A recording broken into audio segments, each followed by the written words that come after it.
안녕하세요. 뉴스톡톡 시간입니다.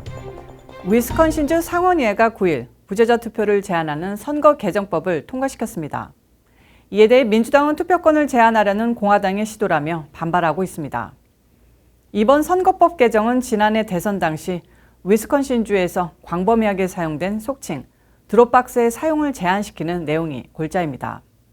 드롭박스는 우체통처럼 정해진 기일 동안 투표용지를 아무 때나 넣을 수 있는 소수계들이 주로 거주하는 대도시 상점, 주유소 등에 설치돼 투표자가 직접 제출했는지 한 사람이 투표용지 하나만 넣었는지 확인할 수 없어 거센 논란을 일으킨 바 있습니다.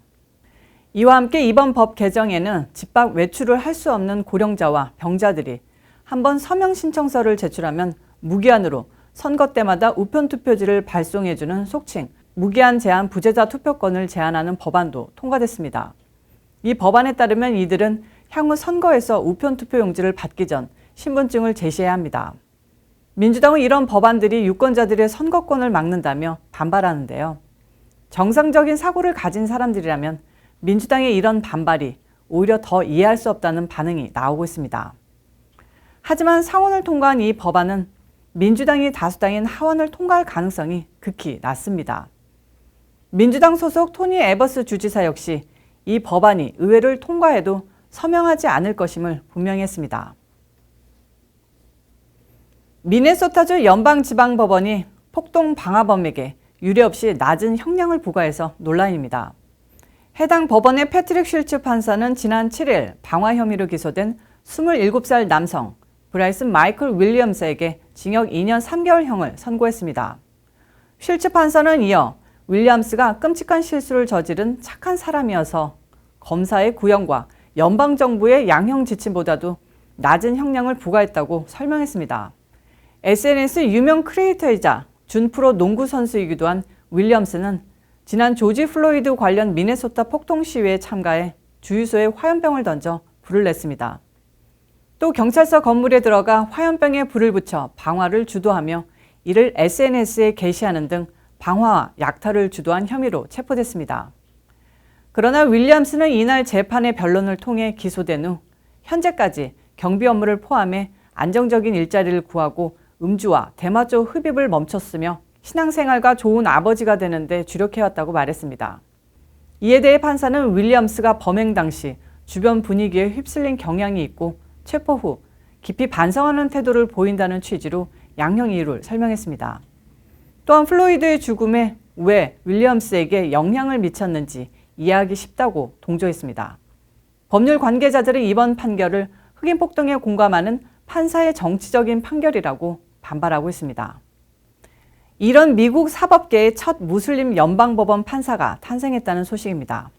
연방상원은 10일 무슬림계 연방판사 후보자인 자이드 쿠라이시를 뉴저지주 연방지방법원 판사로 임명하는 안을 통과시켰습니다.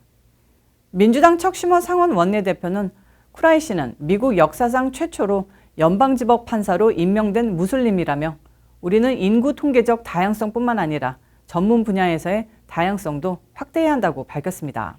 파키스탄계 혈통인 쿠라이시는 2004년부터 3년간 이라크에서 군 법무관으로 활동했으며 뉴저지에서 경미한 형사와 소액 민사 사건을 다루는 주 치안 판사로 근무했습니다. 다음 소식입니다. 날로 뛰는 물가의 미국민들의 삶이 코로나 사태 당시보다 힘겨워질 수 있다는 관측이 제기되고 있습니다.